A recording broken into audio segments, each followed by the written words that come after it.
سچا امانت دار تاجر مجھ کو تو یا رب بنا، سچا امانت دار تاجر مجھ کو تو یا رب بنا، تیری پسند کی ہو تجارت غفلتوں سے تو بچا۔ الحمد للہ رب العالمین والصلاة والسلام علی خاتم النبیین اما بعد فاعوذ باللہ من الشیطان الرجیم بسم اللہ الرحمن الرحیم الصلاة والسلام علیک یا رسول اللہ، الصلاة والسلام علیک یا حبیب اللہ، الصلاة والسلام علیک یا نبی اللہ وعلی آلک واصحابک یا نور اللہ۔ مدنی چینل کے ناظرین، پروگرام احکام تجارت میں حاضر ہیں۔ درود پاک کی فضیلت سنتے ہیں۔ اللہ پاک کے پیارے پیارے آخری نبی محمد عربی صلی اللہ تعالی علیہ وآلہ وسلم نے ارشاد فرمایا، جس نے مجھ پر 10 مرتبہ صبح اور 10 مرتبہ شام درود پاک بھیجا، اسے قیامت کے دن میری شفاعت نصیب ہوگی۔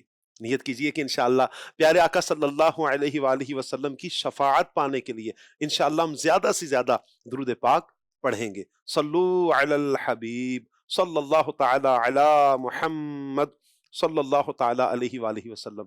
مدنی چینل کے ناظرین، پروگرام احکام تجارت میں آپ کے سوالات ہوتے ہیں، اور الحمدللہ مفتی اہل سنت مفتی علی اصغر صاحب ہمارے ساتھ ہوتے ہیں۔ آج بھی انشاءاللہ ہم ان سے سوالات کریں گے۔ کچھ مہمان بھی ہمارے ساتھ ہیں، مہمانوں کے بھی سوالات ہوں گے انشاءاللہ، اور پیارے پیارے جوابات لیں گے۔ بہت ہی اہم پروگرام ہے، معلوماتی پروگرام ہے۔ آپ سے ریکویسٹ کریں گے آپ نے پروگرام مکمل دیکھنا ہے۔ انشاءاللہ بہت کچھ آج کے پروگرام میں ہمیں سیکھنے کا موقع ملے گا۔ مدنی چینل کے ناظرین، جیسا کہ آپ کو معلوم ہے، پروگرام میں ہم مفتی صاحب سے سوالات کرتے ہیں، اور مفتی صاحب کے پیارے پیارے جوابات بھی ہوتے ہیں۔ ہمارے ساتھ کچھ بزنس کمیونٹی کے افراد بھی ہیں ماشاءاللہ۔ سب سے پہلے میں بڑھوں گا آپ کی طرف۔ کیا نام ہے آپ کا؟ میرا نام اسد عبدالرزاق، بروکریج فرم اسٹاک مارکیٹ جو بروکریج برابر۔ فرم ہے اس کا سی ای او ہوں۔ کیا فرمائیں گے مفتی صاحب سے، کیا سوال لینا چاہیں گے آپ؟ السلام علیکم مفتی صاحب۔ وعلیکم السلام ورحمۃ اچھا، اللہ۔ میرا سوال یہ ہے کہ یہ جو اسلامک اور کنونشنل کا تو ایک سینیریو تو ہو گیا ہے کہ اسلامک بینکنگ بھی ہے اور کنونشنل بھی ہے، بٹ بینچ مارک جو ہے وہ ابھی بھی وہی ہے کہ کنونشنل بھی وہ بینچ مارک لے رہا ہے کائبور، اور اسلامک بھی وہی لے رہا ہے، تو پھر ڈفرینس کیا ہوا ہے؟ دیکھیے، کوئی شخص گھر کرائے پر دے اور اس کا ایک سالانہ کرایہ لے، اور ایک ڈاکو کسی کو اغوا کر لے اور وہ اس پر تاوان لے، اور اتفاق سے گھر ایسے عالیشان ایریا کے اندر ہے کہ اس کا جو سال کا کرایہ بنتا ہے وہ اس ڈاکو نے جو تاوان لیا اس کے برابر ہو، تو سب کو معلوم ہے کہ یہ گھر کرائے پر دینا ایک جائز طریقہ ہے۔ ڈاکو کا تاوان لینا ظلم ہے، حرام ہے، اور وہ جو مال لے گا وہ مال حرام ہے۔ جی تو کسی اتفاق کی وجہ سے یہ دونوں جو ذرائع سے آمدنی حاصل ہوئی، اس کی کوانٹٹی سیم تھی، فگر ایک تھی، تو بنیادی چیز یہ ہے کہ اس مال کا سبب کیا ہے، ذریعہ کیا ہے۔ سبب اور ذریعہ اگر حلال ہے تو وہ کانٹریکٹ حلال رہے گا، سبب اور ذریعہ حرام ہے تو وہ کانٹریکٹ حرام رہے گا۔ تو جو تجارتی دنیا ہے، اس تجارتی دنیا کے اندر یہاں تک کہ اسلامک بینک بھی جو کام کرتے ہیں وہ تجارت کو بنیاد بنا کر کرتے ہیں۔ جی کوئی مشینری خریدنے جاتا ہے، جناب مجھے 50 کروڑ کی مشینری چاہیے، تو کہتے ہیں ٹھیک ہے، آپ ہمیں اس مشینری میں پارٹنر بنا لیں، جی اور جب تک آپ استعمال کریں گے ہمارے حصے کا ہمیں کرایہ دے دیں۔ بعض جگہوں پر جو ہے وہ اس کے علاوہ بھی پروڈکٹس ہوتی ہیں، تو وہ جو پروڈکٹس ہیں وہ دین اسلام نے جو نظام دیا ہے اس کی بنیاد اس نظام پر ہے۔ اب رہی بات کہ جو کرایہ انہوں نے لینا ہے یا جو چیز مرابہ ہوا، مثال کے طور پر، اور انہوں نے بینک نے کوئی چیز خود خریدی، انویسٹمنٹ لینے کوئی گیا تو کوئی بھی اسلامی بینک پیسہ نہیں دیتا، وہ کاروباری طریقہ اپنا کر اس پارٹی کے ساتھ شامل ہوتا ہے۔ تو اس نے یہ کہا کہ ٹھیک ہے، 6 مہینے کا ہمارا معاہدہ ہے، اور ہم اتنے نفع رکھ کر مال ہم خریدیں گے، یا ہماری بیاپ پر آپ خریدو گے، مال تو ہمارا ہے، اتنا نفع رکھ کے ہم آپ کو بیچیں گے۔ اب وہ بینک جو اندازہ لگا رہا ہے کہ مجھے کتنا نفع رکھنا چاہیے، اس اندازے کا ایک زاویہ یہ ہے کہ اس کا سارا پیسہ اپنا نہیں ہے، سیونگ اکاؤنٹ ہولڈر کا پیسہ ہے، اس کو اس نے ریٹرن کرنا ہے، اس سے بھی اس نے ایک وعدہ کیا ہے کہ میں اس اتنے تک آپ کو ریٹرن کر دوں گا، اتنا ہمارا نفع ہو سکتا ہے متوقع، کیلکولیشنز ہیں۔ تو پالیسی ریٹ نو ڈاؤٹ پوری اکنامک انڈسٹری پر اثر انداز ہوتا ہے۔ جی اب ایک مرتبہ ہم لوگ گئے تھے اسٹیٹ بینک میں، 2 روز کی کانفرنس تھی پالیسی ریٹ کے اوپر ہی، مطلب وہ مانیٹری پالیسی پر تھی۔ تو کہنے لگے کہ ہم تو نہیں کہتے اس کو شرح سود، آپ لوگ کہتے ہیں، ہم تو پالیسی ریٹ جاری کرتے ہیں۔ ٹھیک، اس میں کوئی شک نہیں کہ وہ شرح سود تو ہے، شرح سود کے طور پہ جاری کرتے ہیں، لیکن وہ ملک میں ہونے والی مہنگائی کی کمی اور بیشی کے نتیجے میں ایک فگر ہوتا ہے کہ لوگ اگر معاہدہ کریں تو اتنا نفع رکھ کے معاہدہ کریں۔ اب اس کو کائبر کہنا، اس کا نام کچھ ایسا رکھنا کہ جو نام غیر شرعی ہے، اس پر تو ہمارے اعتراضات ہیں، تحفظات ہیں، اور پیچھے پوری جو کیلکولیشن ہو رہی ہوتی ہے وہ کیلکولیشن جو ہے نا وہ اسی زاویے میں ہو رہی ہوتی ہے۔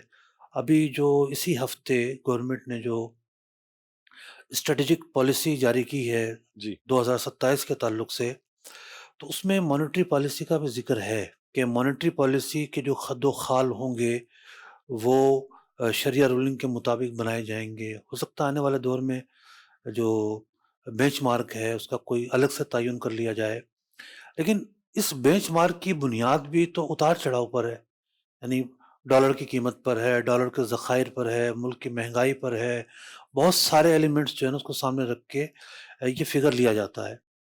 تو اب شرح سود جس فگر کے ذریعے اس کا تعین کیا جاتا ہے، اسی لفظ کو، اسی فارمولے کو یہاں اپلائی نہیں کرنا چاہیے، جی یہ اچھی بات نہیں ہے، ہم اس کو کبھی بھی اچھا نہیں کر سکتے، لیکن جو ڈیلز ہو رہی ہیں اس پر کوئی فرق نہیں پڑے گا، یہ بنیادی چیز ہے۔ ٹھیک ہو جزاک گیا۔ اللہ۔ کیسے ہیں آپ؟ خیریت سے ہیں؟ جی اللہ کا شکر۔ آپ کا نام کیا؟ محمد اکبر نام ہے میرا، جی اور مرحبا۔ میرا تعلق ایک فائنینشیل انسٹیٹیوشن سے ہے۔ صحیح۔ میرا سوال جو آج کل ایک رولنگ ہوئی ہوئی ہے، کانسٹیٹیوشنل چینج آ رہا ہے کہ 31/12/2027 کے بعد پاکستان میں ربا فری اکانومی کو رائج کیا جا رہا ہے انشاءاللہ تعالیٰ، اور اس کے اوپر کام ہو رہا ہے۔ اسی اسلامک فائنانس کے اندر ایک سیگمنٹ ہے تکافل۔ کیا وجہ ہے کہ تکافل اور کنونشنل انشورنس کے مقابلے میں تکافل کو کہا جاتا ہے کہ جی یہ آپ تکافل ایک بہترین متبادل ہے کنونشنل انشورنس کا؟ تو یہ تکافل کے اندر میں مفتی صاحب سے یہ جاننا چاہتا ہوں کہ تکافل کے کون سے ایلیمنٹس ہیں جس کی وجہ سے تکافل، کیونکہ اینڈ ریزلٹ تو وہی ہے کہ اس کے اندر انشورنس کے اندر بھی کوریج ہے، اس میں بھی سیونگ ہے، اور اس میں بھی میچیورٹی ہے۔ تکافل میں بھی کوریج ہے، تکافل میں بھی سیونگ ہے، اور تکافل میں بھی آخر میں میچیورٹی ہے۔ تو میں آپ سے یہ میرا سوال یہ ہے کہ کن گراؤنڈز پر تکافل کو حلال قرار دیا گیا ہے اور کنونشنل کو علماء کرام منع کرتے ہیں؟ گراؤنڈس بڑے واضح ہیں۔ اللہ تعالیٰ نے ارشاد فرمایا وَأَحَلَّ اللَّهُ الْبَيْعَ وَحَرَّمَ الرِّبَا، کہ تجارت کو اللہ تعالیٰ نے حلال قرار دیا ہے اور جو سود ہے اس کو اللہ نے حرام قرار دیا ہے۔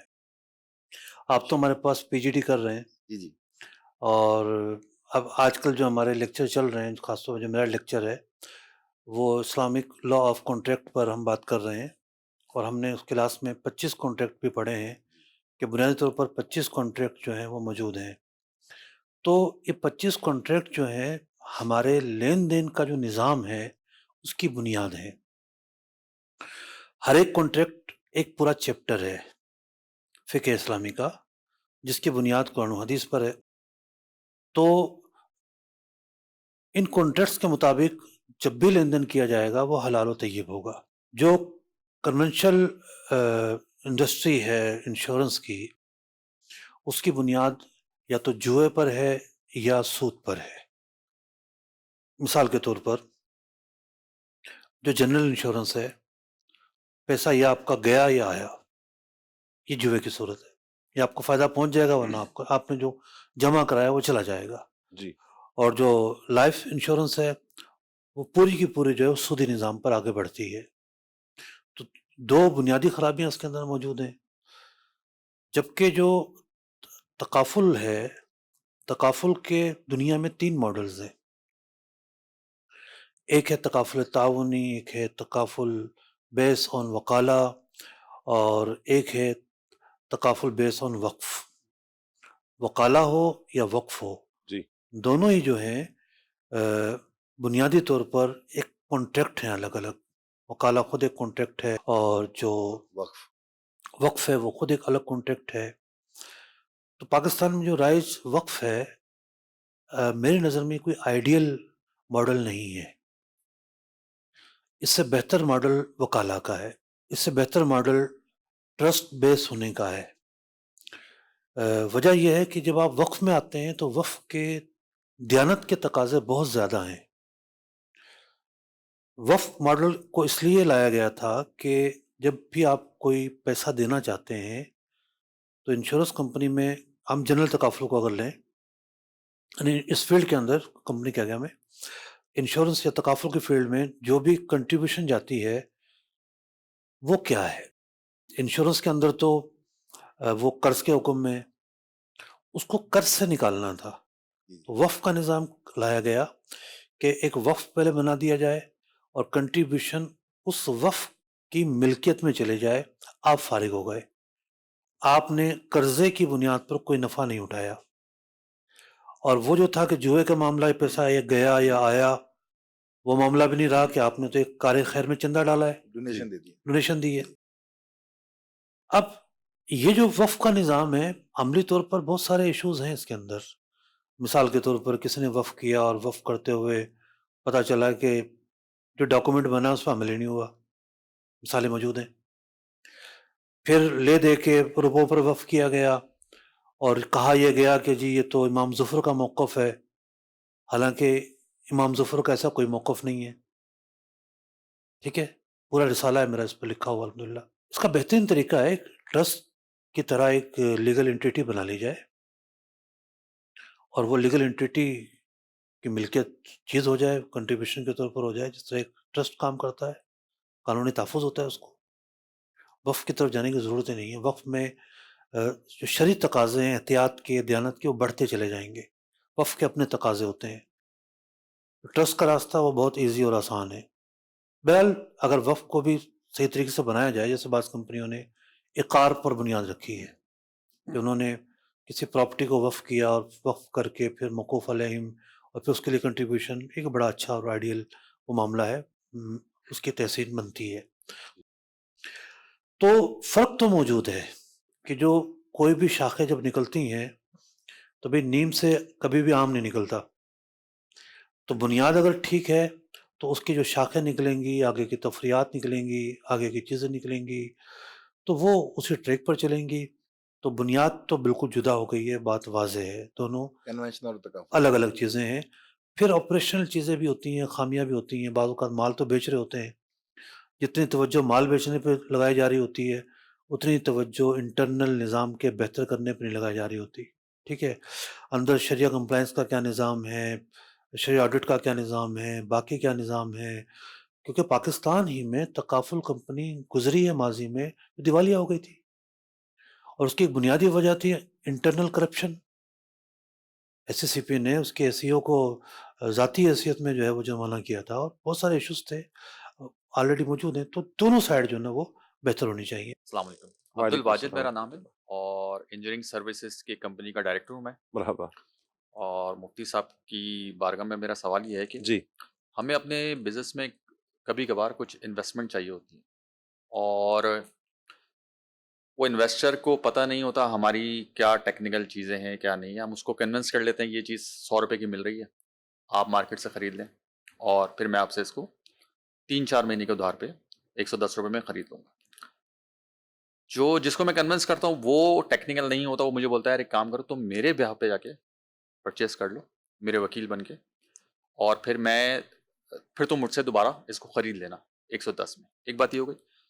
پرابلم صرف ہمیں یہ آتا ہے جہاں پہ آپ لوگ یہ کہتے ہیں جی قبضہ لینا شرط ہے.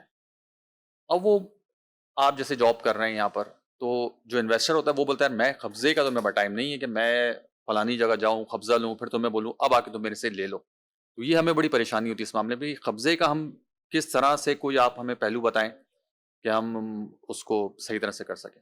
دیکھیں دنیا کی تبدیلی نے ایک بات سکھائی ہے کہ اگر آپ کچھ نیا نہیں سیکھیں گے تو پیچھے رہ جائیں گے. تو شریعت کی تعلیمات بھی حالات بدلنے کے ساتھ ساتھ اپڈیٹ ہوتی ہیں. تعلیمات اپڈیٹ نہیں ہوتی، تعلیمات تو وہی ہیں.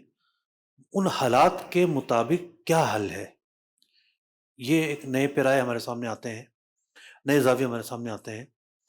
تو میں آپ کو بھی دعوت دوں گا، اور آن لائن ہی دعوت دے رہا ہوں اتفاق سے، جی کہ اسلامک فائنینس کے کورس ہوں یا ڈپلوما ہو یا پی جی ڈی ہو، ہمارا ویکینڈ پہ پروگرام ہوتا ہے، آپ ضرور کریں.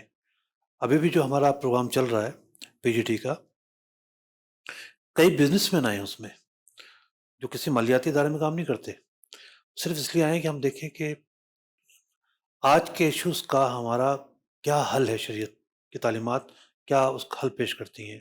تو بنیادی طور پر جو آپ کر رہے ہیں یہ ہے مرابحہ کانٹریکٹ، کہ ایک اس کو پتہ ہے آپ کتنے کا خریدیں گے، اور وہ اپنی قیمت بتا کر آپ کو مال بیچ رہا ہے، یہی مرابحہ ہے.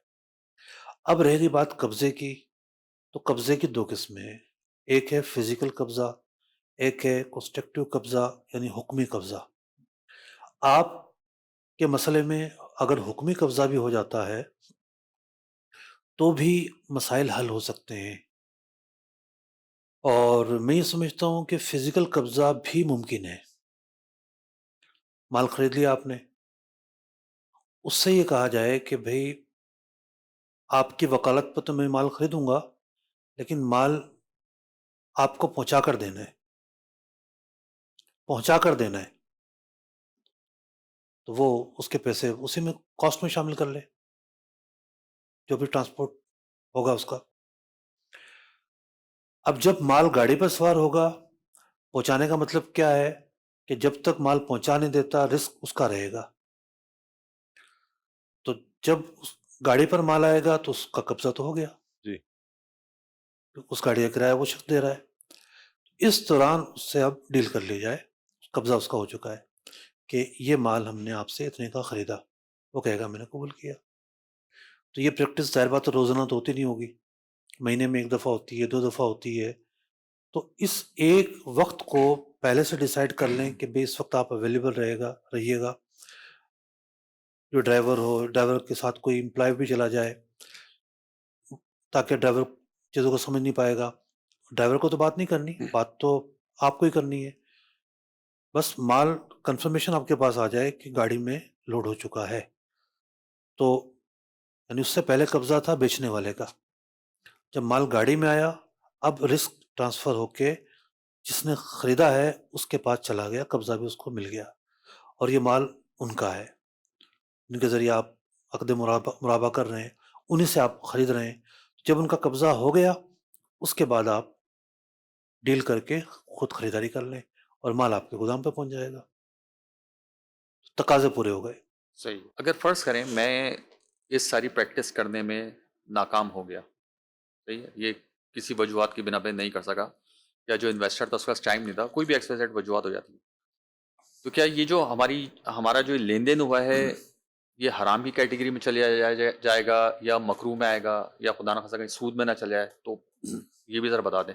دیکھیے حدیث پاک ہے کہ راوی کہتے ہیں نہا رسول اللہ صلی اللہ علیہ وسلم ان ربح ما لم یدمن، کہ آپ صلی اللہ علیہ وسلم نے اس چیز سے نفع اٹھانے سے منع فرمایا جو آپ کے زمان یعنی رزق میں نہ آئی ہو.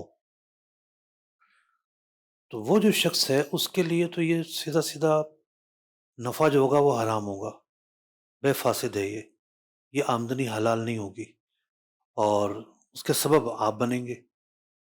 تو گناہ بھی ہے، اور نفع کا حرام ہونا ہے وہ بھی ہے، اور اس سے آگے کے بھی 2-4 مسائل ہیں کہ ایسے بے کو فسخ کیا جائے، اس طرح کے احکام موجود ہیں.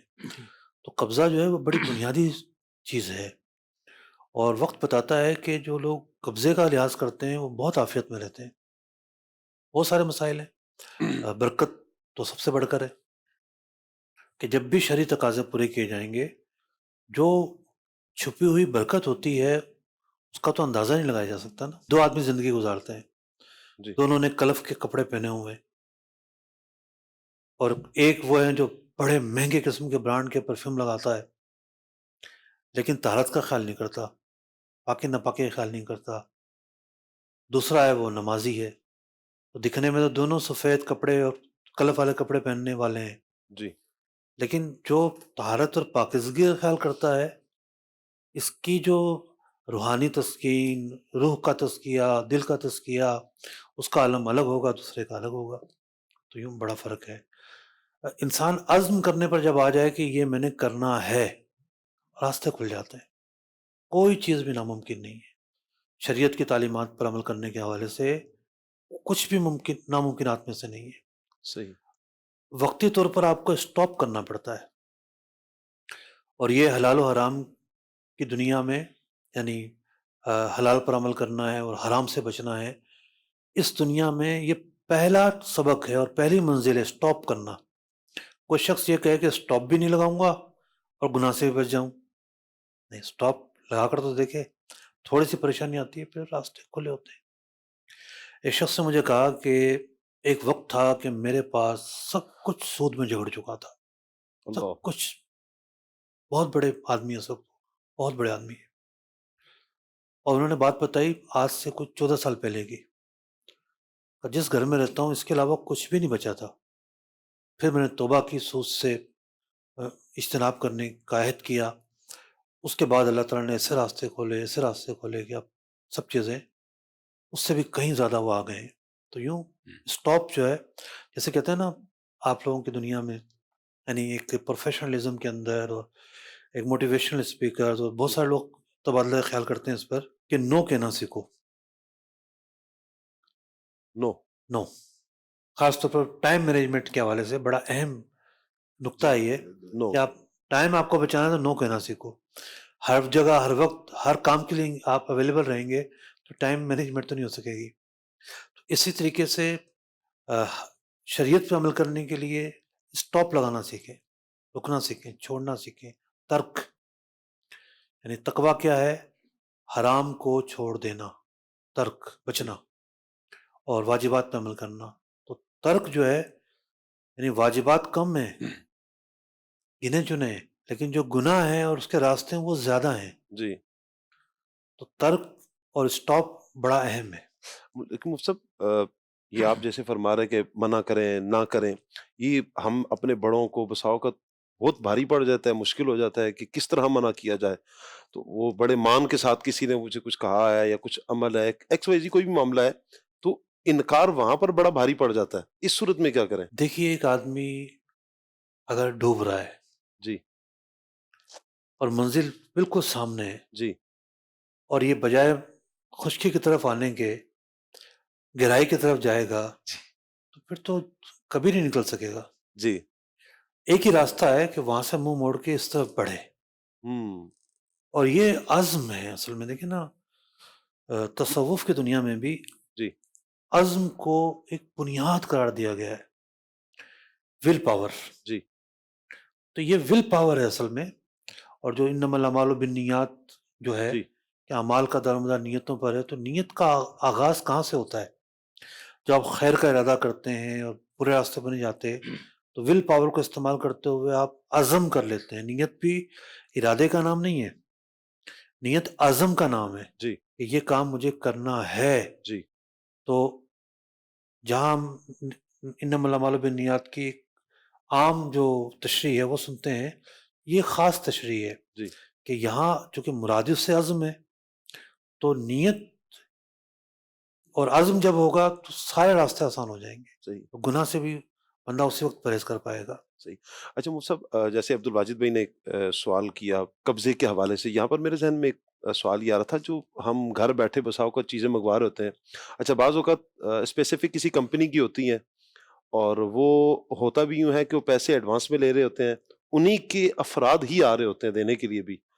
تو اس صورت مشکلات میں ہم ہوتی ہیں بعض اوقات نا، جی سامنے والا نہیں سمجھ پا رہا ہوتا، بہت سارے ایشوز ہوتے ہیں. ابھی حالیہ دنوں کی بات ہے، 1 سال سے کوئی صاحب انگیج تھے، کوئی میٹر تھا ایسا مالی لین دین کا، میرے اس پر تحفظات تھے. تو میرا یہ کہنا تھا کہ یہ ٹھیک نہیں ہے. پھر انہوں نے ایک الٹرنیٹ حل نکالا اور وہ حل پہ حل پہ بھی عمل نہیں کر سکے. اب کچھ مشکلات بھی شروع ہو گئی ان کو. پھر بالآخر انہوں نے جو میں نے فرسٹ ٹائم کہا تھا کہ اس سے جان چھڑانا ہے، انہوں نے جان بالکل چھڑا لی ہے، خدائی تو کام بنا. بالکل چھڑا لی ہے. واہ.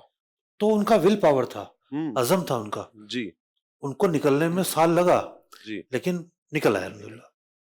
اس میں انہی سے ایک اور سوال نکلتا ہے جو آپ نے بھی فرمایا تھا کہ ایک تو قبضہ فزیکل قبضہ ہوتا ہے اور ایک قبضہ حکمیہ کنسٹرکٹیو قبضہ ہوتا ہے. تو ایسا نہیں ہو سکتا کہ جب ایک کنسٹرکٹیو قبضہ میرے پاس آ گیا کہ میں وہاں سے مال اٹھا سکتا ہوں یا وہ اٹھا سکتا ہے اور وہ لے سکتا ہے، تو وہ اگر اس سینس میں بھی حکمیہ قبضہ اگر ہو گیا تو جب بھی ان کے لیے کیسا رہے گا؟ یعنی آپ یہ سمجھ رہے ہیں کہ انہوں نے قبضہ کر لیا تو وہ ان کا قبضہ ہی ہو گیا، یہ سمجھ رہے ہیں؟ ایسا ہی کچھ ہے. حکمیہ قبضہ تو اس طرح سے ہے نا کہ میں نے ان سے مال منگوایا، کہا کہ یار آپ خود مال لے لیں. ہم. انہوں نے مال لے کے بتا دیا کہ جی ہم نے یہ 16 پلیٹس لے لی ہیں اور یہ یہاں پر اس گوڈاؤن میں پڑی ہوئی ہیں. اب اس گوڈاؤن میں مجھے پتا ہے کہ میں اگر جا کر لوں گا تو کوئی مجھے منع نہیں کرے گا. تو میں خیال دس از کالڈ کنسٹرکٹیو جو قبضہ کہہ لیں آپ اس کو. یہاں بہت سارے شرعی پہاڑ کھڑے ہوئے ہیں چیزوں کے، یہ خود قبضہ کریں گے، آگے ان کو بھی قبضہ کرنا ہے. ٹھیک ہے، تو کچھ ایشوز ہیں یہاں پہ، ٹیکنیکل ایشوز ہیں جس کے تناظر میں یہ جو فزیکل قبضہ ہے بہت شاندار ہے. یہ ان باریک خطرات سے نکل آئیں گے جو آگے ٹیکنیکل چیزیں ہیں اس سے نکل آئیں گے. یہ ہے. آپ کا تعارف. السلام علیکم ورحمۃ اللہ وبرکاتہ. وعلیکم السلام ورحمۃ اللہ وبرکاتہ. میرا نام طارق جمال صدیقی ہے. مرحبا. بیسیکلی میرا تعلق جو ہے ٹیکسٹائل انڈسٹری سے ہے. صحیح. تو میرا سوال مفتی صاحب آپ سے یہ ہے، آج کل جو ہے بلکہ کئی مہینوں سے جو ہے ہم یہ دیکھ رہے ہیں کہ عالمی سطح پہ جو ہے جو بڑی بڑی اکانومی کی کمپنیاں ہیں، کمپنی کے ممالک ہیں، وہ جو ہے اپنے ریزرو جو ہے ڈالر سے ہٹ کے گولڈ کی طرف شفٹ کر رہے ہیں. اپنے ریزرو کو نا ڈالر کو بیچ رہے ہیں اور گولڈ میں دھڑ دھڑ جو ہے ٹنوں کے حساب سے جو ہے وہ اپنے گولڈ کے ریزرو بڑھا رہے ہیں. اچھا، عام طور پہ کیا ہوتا ہے کہ جو ممالک جو ہیں ڈالر میں ریزرو پہلے رکھتے تھے، سالوں سے رکھ رہے ہوتے تھے، وہ ڈیفینیٹلی اس لیے رکھ رہے ہوتے تھے کہ جو ان کو امپورٹ کرنی ہوتی تھی وہاں پہ اس کی یوٹیلائزیشن ہوتی تھی اس ڈالر کی، جو کہ انٹرنیشنل بائنگ کرنی ہوتی تھی ان کو. جیسے تھرڈ ورلڈ کنٹریز میں کیا ہوتا ہے کہ جو سب سے بڑی جو بائنگ ہوتی ہے وہ عام طور پہ پیٹرول اور ڈیزل وغیرہ کی ہوتی ہے. اور تو یہ جو گولڈ میں جب ریزرو رکھ رہے ہیں، ممالک رکھ رہے ہیں ڈالر سے ہٹ کے ریزرو گولڈ میں رکھ رہے ہیں، تو کیا یہ پیٹرول اور ڈیزل کی جو انٹرنیشنل بائنگ ہوتی ہے اس میں یہ گولڈ کو استعمال کر سکتے ہیں کہ ایز اے پیمنٹ کے طور پہ کیا کر سکتے ہیں کہ ایز اے پروڈکٹ کے طور پہ، اس کو ایز اے کرنسی کے طور پہ اس کو؟ دیکھیں، پہلا تو سوال یہ بنتا ہے کہ ایسا ہو کیوں رہا ہے، ایک لاجیکل سوال بنتا ہے. جی. تو میں دنیا کے 2 ایسے ممالک میں گیا ہوں جہاں ناشتہ کرنے کے لیے اتنے پیسے اٹھانے پڑے. اس میں سے ایک عراق تھا اور ایک یمن تھا. جی. تو جو کرنسی ڈی ویلیو ہو گئی ہے، تو جی ڈی پی جو ہے وہ جن اکائیوں سے مل کر بنتی تھی اس میں ڈالر کا ایک بہت بڑا حصہ تھا. اور یہ ڈالر کے ریزرو جب چائنا کے پاس جمع ہوتے گئے تجارت کے ذریعے تو وہ کہاں سے کہاں پہنچ گیا، اس کی اکانومی مضبوط ہو گئی. اب دنیا کو ایسا لگ رہا ہے کہ جس کرنسی کو ہم بڑی اہمیت دے کر جمع کرتے تھے اس کی اہمیت تھوڑی کم ہوتی جا رہی ہے. بہت ساری وجوہات ہیں، جو معیشت کے لوگ ہیں وہ اس کو بہتر سمجھتے ہیں. تو اب لوگوں نے کہا کہ جس کی ویلیو کم نہیں ہو سکتی اس کو ریزرو کرتے ہیں. جیسے رشیا کرائسس میں چلتا رہا لیکن اس کے باوجود اس کی کرنسی ڈی ویلیو نہیں ہوئی کیونکہ اس نے اپنی کرنسی کو سونے سے جوڑ دیا تھا. اور ایسا کوئی اعلان میں نے پڑھا تھا کسی خبر میں کہ ہماری کرنسی کے بدلے آپ اتنا سونا لے سکتے ہیں، تو وہ اپنی جگہ پر ٹھہر گئی. تو کہتے ہیں کہ الحکمت ضالۃ المومن، حکمت مومن کا گمشدہ خزانہ ہے. جی. تو جو مسلمان ممالک ہیں ان کو بھی ایسے کرنا چاہیے. ڈالر ہو گئی اور قیمتیں دھاتیں ہو گئی، اس کی بڑی تعداد میں جو ہے وہ ریزرو ہونے چاہیے. حالات اپ ڈاؤن ہوتے رہتے ہیں، کرائسس بھی آ جاتے ہیں، زلزلے آ جاتے ہیں، سیلاب آ جاتے ہیں، بہت ساری صورتحال آ جاتی ہے. تو جتنی زیادہ اسلامی ممالک کی معیشت مضبوط ہوگی اتنی زیادہ مسلمانوں کو فائدہ ہے. اب رہی بات یہ کہ وہ اس سونے کی بیعا پر پیٹرول اور ڈیزل خرید سکتے کہ نہیں. یہ آپ کا سوال تھا. جی دیکھیے پرانے زمانے میں بھی تو سونے کے ذریعے خریداری ہوتی تھی. سکوں سے شریعت کی نگاہ میں سونا آج بھی ٹول آف ایکسچینج ہے. اس کا نام ہی سمن خلقی ہے. سمن کہتے ہیں پرائز کو. خلقی مین کہ بائی نیچر جو ٹول آف ایکسچینج ہے وہ سونا اور چاندی ہے، اور باقی جو چیزیں وہ ان کے نائب ہیں، سونے اور چاندی کے نائب ہیں.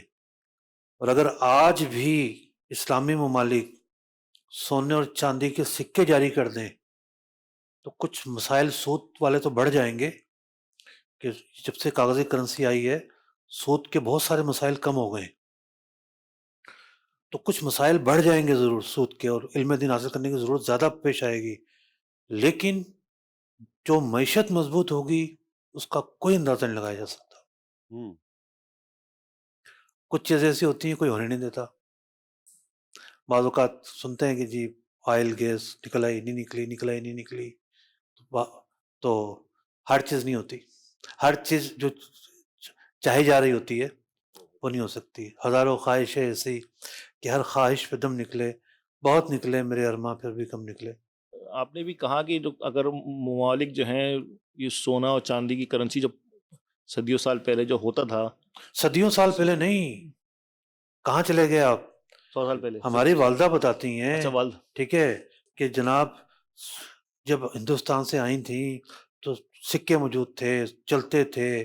بہار شریعت میں چلے جائیں آپ، لکھا ہوا ہے 1 روپے کے بدلے 1 نوٹ خریدا تو روپے سے مراد وہاں چاندی کا روپیہ ہے، اور نوٹ سے مراد وہاں کاغذی کرنسی ہے. تو آج سے 100 سال بھی نہیں ہوئے ہیں.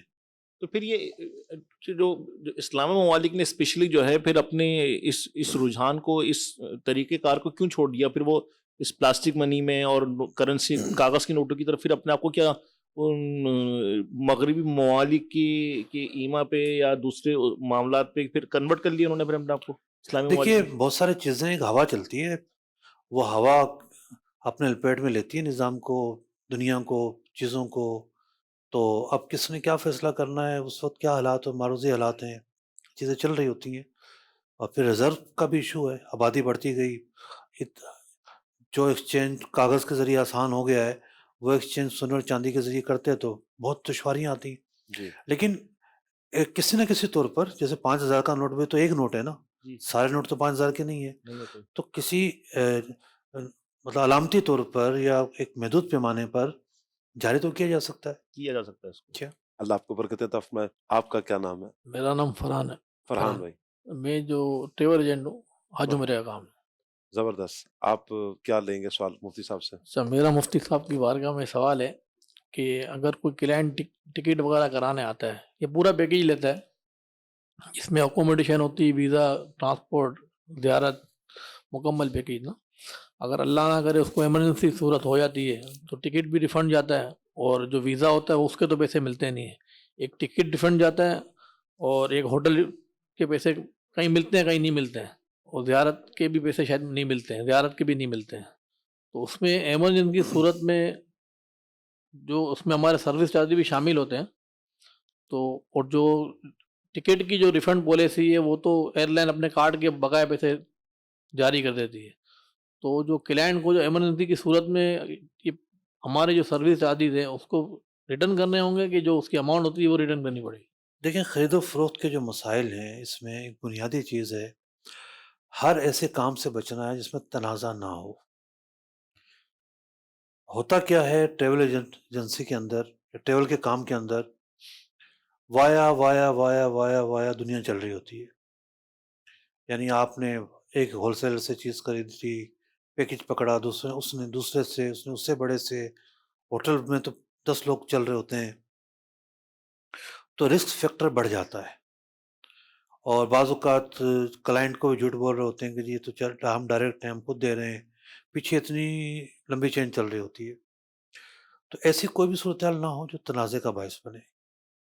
ایمرجنسی، اور ہمارے ساتھ CEO ہیں اپنا بروکر ایسوسی ایشن کے، تو ان کی دنیا میں یعنی اسٹاک کی دنیا میں اور مالیاتی دنیا میں کہا جاتا ہے کہ ایگزیکٹ جو ہے آپ اس کا تعین پہلے دن کر لیں، آپ کو کب نکلنا ہے، کیسے نکلنا ہے. جی تو ایسے ہی جو بھی آپ ڈیل کر رہے ہیں، شراکت داری ہے، معاہدہ ہے، اور چیزیں ہیں، اس میں ایک بنیادی چیز کیا ہوتی ہے کہ آپ کو نکلنا پڑ جائے تو آپ کیسے نکلیں گے، یہ پہلے دن سے طے کرنا ضروری ہے۔ سارے تنازعات یہیں ہوتے ہیں، باقی تو خوشی خوشی چیزیں شروع ہوتی ہیں۔ تو یہاں ٹریول ایجنٹ بعض اوقات جو ہے وہ 10 سے 15 ہزار روپیہ تو کما رہے ہوتے ہیں نان ریفنڈیبل ٹکٹ کر کے، کلائنٹ کو نہیں پتا ہوتا کہ میرا جو ٹکٹ ہے نان ریفنڈیبل ہے اور میرے اوپر رسک اور لائبلٹی بڑھ گئی ہے، تو اس کے ساتھ طے کیا جائے۔ لوگ ظاہر بات ہے جو نہیں جاتے ان کو اندازہ بھی نہیں ہے کہ یہ جو ٹکٹ ہے نان ریفنڈیبل ہے ہوگا، اس میں آپ کے زیادہ پیسے کٹیں گے، اتنے باقی رہ جائیں گے، اور فلاں فلاں چیزوں کے اندر کوئی امکان نہیں ہے۔ ایک فارم جاری کر دیں، آپ کا جب بھی معاہدہ ہو اس کے ساتھ ایک پرچہ لگا دیں کہ بھئی یہ جو چیزیں ہیں یہ واپس نہیں ہو سکتی، جبکہ واقعتاً واپس نہ ہو سکتی ہوں۔ جو زیارت والے پیسے آپ نے کہے وہ تو واپس ہو سکتے ہیں، اس میں کیا ایشو ہے؟ وہ اصل میں وجہ اس کی یہ ہے، میں عرض کرتا ہوں کہ وہاں جا کے گاڑی پکڑتے ہیں، وہاں جا کے گاڑی پکڑتے ہیں، وہاں جا کے بکنگ کرتے ہیں، ایڈوانس بکنگ اس کی ہو ضروری نہیں ہے۔ آج کل ٹریول والوں سے مجھے بہت بڑا شکوہ ہے کہ ان حضرات کی وجہ سے 2 خرابیاں بڑھ گئی ہیں۔ جی ایک تو ہر دوسرے بندے کو طائف لے جاتے ہیں، اور طائف کوئی بندہ تھکا ہوتا ہے، کوئی عورت عارضے سے ہوتی ہے، میقات پر ہے، جب واپس آتے ہیں طائف سے پتہ چلتا ہے اس نے عمرہ ہی نہیں کیا، اب اس کو گناہ گار بھی، اس پر دم بھی لازم ہے۔ دوسرا کیا ہے، خاص طور پہ عمرے میں، حج تو ظاہر بات ہے بائی چوائس نہیں ہوتا، حج کی تاریخیں تو فکس ہے، عمرہ بائی چوائس ہوتا ہے، آپ تاریخیں آگے پیچھے کر سکتے ہیں۔ تو خواتین اپنا حساب کتاب دیکھ کے کوئی دن فائنل کرتی ہوں گی، پہلے ان کو مکہ شریف لے جائیں گے، پھر مدینہ شریف لے جائیں گے، پھر دوبارہ مکہ شریف لے کر آئیں گے۔ حالانکہ ہونا ہی چاہیے کہ دوبارہ آنے کی صورت نہیں بنانی چاہیے۔ پھر جو سوالات شروع ہوتے ہیں، پھر جو مسائل شروع ہوتے ہیں، اور ایسا کیوں ہوتا ہے کہ جو چھوڑنے گئی ہے حاجیوں کو وہی گاڑی واپس آئے گی، سستی مل جاتی ہے، اور مکہ سے اب جدہ جائیں گے تو بہت کم پیسے لگیں گے۔ اصل تو ایک ہی کرایہ ہوتا ہے، 100 روپے، 50 سے 100 ریال ایک بندے کا کرایہ ہوتا ہے کہ پورا جو ہے نا سفر اس میں ہو رہا ہوتا ہے، مکہ شریف سے مدینہ شریف، مدینہ شریف سے مکہ شریف اور جدہ بھی۔ ایک حاجی پر اتنا 100 ریال سے زیادہ ایکسپنس نہیں آتا جو میری معلومات ہے۔ تو ڈائریکٹ وہاں سے اگر جدہ بھیجتے ہیں تو ایکسپنس شاید بڑھ جاتا ہے، تو 50-100 ریال کے لیے ایک حاجی کو آزمائش میں ڈالنا یہ مناسب نہیں ہے۔ پھر ایک وجہ اور بھی کیا ہے، دوسری جو بڑی وجہ ہے وہ یہ ہے کہ آج اس وقت مدینہ شریف میں شارٹیج ہے رہائش کی، کیونکہ چاروں طرف جو ہے وہ تعمیراتی کام ہو رہے ہیں، توسیع ہو رہی ہے، پرانے ہوٹل توڑ دیے گئے ہیں، تو یہاں ہوٹل تھوڑے مہنگے ہیں۔ جو نئی پالیسی آئی ہے کہ صرف وہ ہوٹل لینا جس کی اجازت ہے، مکہ شریف میں ہوٹل سستے ہیں، تو وہاں کا ہوٹل آج کی تاریخ میں 50 ریال والا مل جاتا ہے، اور مدینہ شریف میں 200 سے کم میں نہیں ملے گا، تو زیادہ ٹائم وہاں رکھنے کے لیے بھی یوں بنتا ہے۔ تو اب بات خیر ضمنی طور پر کہیں اور نکل گئی، میں یہ کہنا چاہ رہا تھا کہ جو زیارتوں کا معاملہ ہے وہ تو اس کو تو تھوڑا آزاد رکھنا چاہیے کہ بھی گاڑی بک ہوگی تو جائے گی، اس کا کوئی اتنا بڑا خرچہ بھی نہیں ہوتا، تو ایک پرچہ ساتھ لگا دیں اور علماء سے رہنمائی بھی لے لیں۔ یہ نہیں ہے کہ جو آپ نے لکھ دیا وہ حق ہے، نہیں، بات حق کی ہے نا، اس کا اور آپ کا تنازع ہے، آپ کا کیا حق ہے، اس کا کیا حق ہے، اس شرعی رہنمائی لے کر پھر جو ہے وہ یہ لکھا جائے۔ اب بلڈرز ہیں، ایسی چیزیں لکھ دیں گے، آپ اگر جناب نکلیں گے آپ کو 25% پیسے کم کرنے پڑیں گے، یوں کرنا پڑے گا۔ بھائی آپ نے کیا شرعی رہنمائی لی ہے کہ اگر آپ معاہدہ ختم کرتے ہیں تو اس کے 25% پیسے دبا کر، رقم دبا کر پھر آپ واپس کریں گے؟ کوئی مفتی بھی اس بات کی اجازت نہیں دے گا۔ تو یوں حق کس کا کیا بنتا ہے یہ تعین کرنا ہی تو حقوق ہے، رائٹس ہیں، جی اور کیا حلال ہے اور کیا حرام ہے یہی تو نظام ہے۔ تو یوں رہنمائی لے کر ایک مرتبہ ایک صاحب، کئی لوگوں نے بہت سارے لوگوں نے کروایا ہے کہ بھئی یہ ہم بروشر جاری کرتے ہیں، آپ دیکھیں اس میں شرعی خرابی تو نہیں ہے، تو وہ بروشر میں بھی ایسی چیزیں ہونی چاہیے جو شریعت کی تعلیمات کے مطابق ہو. ساتھ میں ایک پرچہ لگا دیں معاہدے کے ساتھ، تو کافی چیزیں آسان ہو جائیں گی، کیونکہ یہ تو آزمائشیں تو آتی ہیں. بجائے اس کے کوئی بندہ لائبلٹی بنے آپ کے اوپر، اور جو اس کا حق نہیں بنتا وہ بھی آ کے ڈیمانڈ کرے، جی آپ کو بھی سہولت ہو جائے گی نا. آپ سے مراد ہے کہ آپ کی پوری انڈسٹری کو بھی، کہ بھئی ہم نے تو آپ کو پہلے سے لکھ کر دیا ہوا ہے کہ یہ یوں ہے، اور یہ چیز ہم نے رہنمائی بھی لی ہوئی ہے علماء سے، جی. آپ بھی آگے پوچھ لو، ہم کوئی غلط نہیں کر رہے. یہ معاملہ ہے. اچھا وہ سب کیا ٹریول ایجنٹ یا کسی بھی کمپنی کے لیے، جیسے آپ ارشاد بھی فرما رہے ہیں، ایک ایک اصول کو واضح کرنا یہ ضروری ہوگا؟ اگر جو بنیادی باتیں ہیں جی اس کو واضح کرنا ضروری ہوگا. جی، جیسے بھی ٹریول ایجنٹ ہمارے فرحان بھائی نے بات کی، تو یہ اپنے سارے اصول بتائیں گے کہ بھئی آپ کے ٹکٹ کا اتنا خرچہ ہوگا، آپ کی اس چیز کا اتنا خرچہ ہوگا. اگر یہ ساری چیزیں اپنی بتاتے ہیں، نہیں، مثال خرچہ ہوگا تھوڑی بتانے کے پابند نہیں ہے، جی یہ اپنا پیکیج دینے کے پابند ہے. اس میں تقسیم تو کریں گے بھئی، اس میں دیکھیں ٹکٹ کا جو بھی ریٹرن ہوگا جی اس وقت ڈسکلوز نہ کریں آپ، ٹھیک ہے نا، یعنی اس وقت نہ بتائیں اس کو، تو لیکن لکھ دیں کہ ٹکٹ کی جو بھی ریٹرن ہوگا وہ ٹکٹ کی کیفیت کے مطابق ہوگا. ٹکٹ آپ کون سا ٹکٹ لینا چاہتے ہیں جی اس کو آپشن بھی دیں. اگر کوئی کہتا ہے کہ نہیں میں تو ریفنڈیبل لوں گا، جی. اس کو آپشن دیں گے، ٹھیک ہے ریفنڈیبل کرا دیں گے، لیکن یہ اتنے کا ہوگا. یہ معاملہ ہے. اس میں تو بسا اوقات مفتی صاحب یہ پریشان نہیں ہو جائیں گے؟ ایک ایک کسٹمر آ کر کہتا رہے گا بھئی آپ دیکھیں اتنا اتنا ہے، اور آپ مجھ سے تو اتنے کما رہے ہیں، مجھ سے اتنے کما رہے ہیں. میں یہ عرض کر رہا ہوں کہ یہ جب اس کو پیسے واپس کریں گے، کوئی بھی بنیاد ہو، جی جب بھی تو ساری چیزیں بتائیں گے نا. جی ابھی آپ اس کو بتائیں ایک ایک چیز کا حساب، یہ تھوڑی میں عرض کر رہا ہوں. تو یہ بتا دیں کہ اگر آپ ٹکٹ ریفنڈیبل کریں گے تو کم پیسے کٹتے ہیں، نان ریفنڈیبل کریں گے تو زیادہ پیسے کٹیں گے. تو آپ کون سا ٹکٹ رکھنا چاہیں گے، اپنی چوائس دیں. فارم بھروا لیں. وہ تو اسی ٹائم طے ہو جاتا ہے. میں عرض ہوں فارم بھروا لیں نا، اس جی سے جی شروع میں ہی ٹک لگوا لیں. بعد میں اس کو بتائیں کہ آپ نے خود ٹک لگایا ہوا ہے نان ریفنڈیبل پر، پھر لکھ دیں کہ نان ریفنڈیبل ٹکٹ میں زیادہ پیسے کٹتے ہیں، جو بھی حساب ہوگا اس کے مطابق ہم آپ کو واپس کریں گے. اچھا مصعب، ان کی محنت لگی، اتنا کام ہوا، سارا کچھ کیا، تو اب کیا یہ اپنا مثال کے طور پر بندے کا ذہن نہیں بنا جانے کا، کہیں ٹریول کرنے کا نہیں بنا، تو کیا ان کے لیے یہ ہوگا کہ جو انہوں نے کام کیا، اتنی محنت کی، اس کا کچھ حصہ اپنے لیے رکھیں؟ دیکھیں مشکل یہ ہے کہ اس انڈسٹری کے اندر جی اف اینڈ بٹ بہت ہیں. اف اینڈ بٹ اس طرح ہیں کہ یہ سروس دے رہے ہیں جی یا کوئی چیز بیچ رہے ہیں. سروس دے رہے ہیں. بھئی جہاز ان کا تھوڑی ہے، صحیح. ٹھیک ہے، صحیح. نہ ہوٹل ان کا ہے. جی تو یہ تو اصل میں ایجنٹ ہیں اور ایک چیزوں کو جوڑ رہے ہیں. صحیح. تو اگر ان کا کام شروع ہی نہیں ہوا ہے تو پھر پیسے کس چیز کے؟ جی ٹھیک ہے نا. یعنی اس کو گھر سے روانہ ہونے سے لے کر اور آخر تک بڑے واپس. کام تو یہ ہے نا. جی اس سے پہلے کیا کام ہے؟ کوئی خاص کام تو نہیں اس سے پہلے. پھر بھی مصعب یہ ہوٹل کی بکنگ کروائیں گے، ٹکٹ کروائیں گے، ویزا کا سارا پروسیس کروائیں گے. اب وہ ویزا ہو گیا، ٹکٹ ہو گیا، وہ کہتا ہے میں نے نہیں جانا. اب ٹھیک ہے، وہ جو آپ نے ارشاد فرمایا کچھ چیزیں تو واپس ہوں گی، لیکن اپنا حصہ کچھ تو ان کو بچنا چاہیے.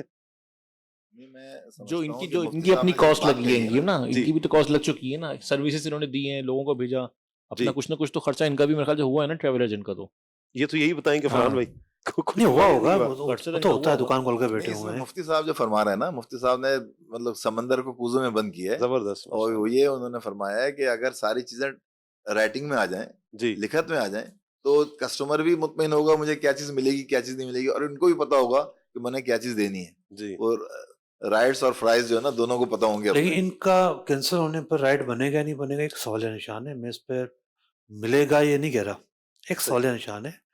جمع کریں، سوال غور کریں گے مزید. جیسے کنسٹرکشن کا آپ نے بتایا کہ اس میں بھی جیسے بکنگ وغیرہ ہوتی ہے. اب 2-3 سال نکل گیا، کسی نے انسٹالمنٹ پہ ایک فلیٹ بک کروایا جیسے، اب اس کی پرائس ایسکلیٹ ہو گئی اور ڈیمانڈ بڑھ گئی اور اس کی پرائس ہی بڑھ گئی. اب وہ پھر کنسٹرکشن جو ریئل اسٹیٹ والے ہیں پھر وہ ڈیمانڈ کرتے ہیں کہ اس کی پرائسز جو ہے، ہماری کاسٹ آف کنسٹرکشن بڑھ گئی، تو ہم اپنی جو ہے آپ جی جیسے 1 کروڑ روپے کی جو فلیٹ کی قیمت تھی، اب اس کی قیمت تو بڑھ گئی 2 کروڑ روپے کی. اب وہ بولے گا نہیں یار جو ہے نا وہ اب ہماری کاسٹ بھی بڑھ گئی ہے، تو ہم اب آپ کو 1 کروڑ کا نہیں 1.5 کروڑ کا بیچیں گے. تو اس میں کیا وہ شرعی طور سے یہ ہے ان کا جواز؟ دیکھیں جواز سے مراد یہ ہے کہ معاہدہ تو معاہدہ ہوتا ہے. بھئی آپ کیوں لیٹ کر رہے ہیں؟ جی آپ کے لیٹ کرنے کی یہ تو سب ہر بلڈر کو پتہ ہے کہ اتنے عرصے میں بنے گا. بالکل. تو آپ نے لامحالہ وہ 2-4% زیادہ رکھ کے ہی حساب لگایا ہوگا. 2 سال کے بجائے آپ نے 5 سال کر دیے. اس کا کیا قصور ہے؟ اس کے پیسے جو اتنے عرصے سے پھنسے رہے وہ الگ ہے. ہر جگہ پیسے بڑھیں یہ بھی ضروری نہیں ہے. بعض اوقات مارکیٹ میں ٹھہراؤ ہوتا ہے، خاص طور پر جو دور کے ایریاز ہوتے ہیں وہاں ٹھہراؤ ہوتا ہے. بعض اوقات بڑھتے بھی ہیں، مطلب کاسٹ یعنی جگہ کے پیسے بھی بڑھ جاتے ہیں اور جو کاسٹ ہے وہ بھی بڑھ جاتی ہے.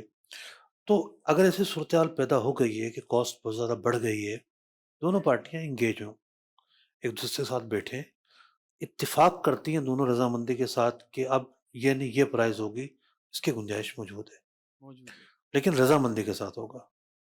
پارٹی کی رضامندی کے بغیر یہ ایک طرفہ نہیں ہو سکتا.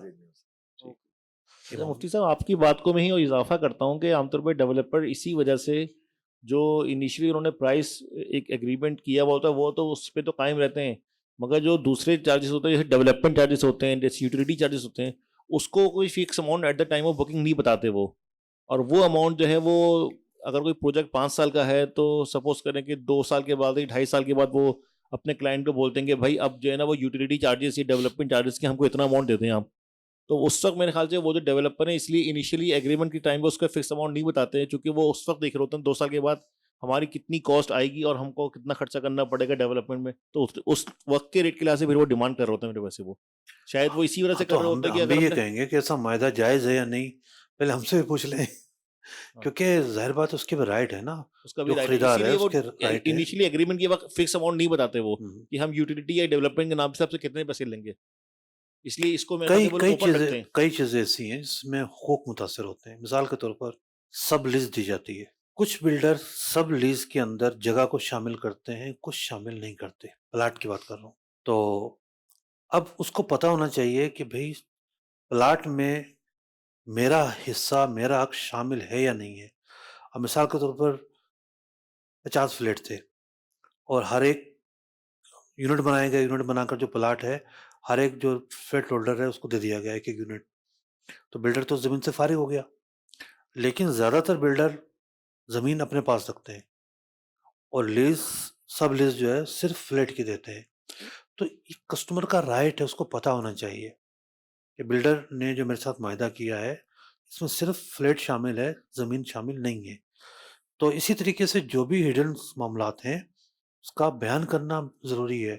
جو جتنی بھی خرابیاں ہیں خرید و فروخت میں، ان خرابیوں کی جو ماں ہے اس کا نام ہے غرض، پوشیدگی، دھوکہ اور انسرٹنٹی، کہ پتہ ہی نہیں کیا ہوگا، کیا نتیجہ نکلے گا. تو ایسے جو بھی حالات ہیں وہ نزاع کی طرف لے جاتے ہیں، جھگڑے کی طرف لے جاتے ہیں، اور ایسی صورتحال جو بھی ہوگی وہ خرید و فروخت کے ناجائز ہونے کا سبب بنے گی. مدنی چینل کے ناظرین، امید کرتے ہیں کہ آج کا یہ پروگرام آپ کو اچھا لگا ہوگا، معلوماتی بھی تھا، اور آپ نے مختلف سوالات سنے، دیکھے، اور مفتی صاحب کے پیارے پیارے جوابات بھی آپ نے سنے ہیں. اس طرح کے انشاءاللہ پروگرامز ہمارے رہیں گے. اللہ نے چاہا تو ہمارے پروگرام میں جہاں دیگر شخصیات آتی ہیں، بزنس مین وغیرہ بھی آتے ہیں، ان کے سوالات ہوتے ہیں اور مفتی صاحب جوابات عطا فرماتے ہیں. مدنی چینل دیکھتے رہیے. اللہ پاک سے دعا ہے اللہ پاک آج کا یہ پروگرام اپنی بارگاہ میں قبول فرمائے. آمین بجاہ خاتم النبیین صلی اللہ علیہ وآلہ وسلم. صلو علی الحبیب صلی اللہ تعالی علی محمد صلی اللہ تعالی علیہ وآلہ وسلم. سچا امانت دار تاجر مجھے کو تو یا رب بنا. سچا امانت دار تاجر مجھے کو تو یا رب بنا. تیری پسند کی ہو تجارت غفلتوں سے تو بچا.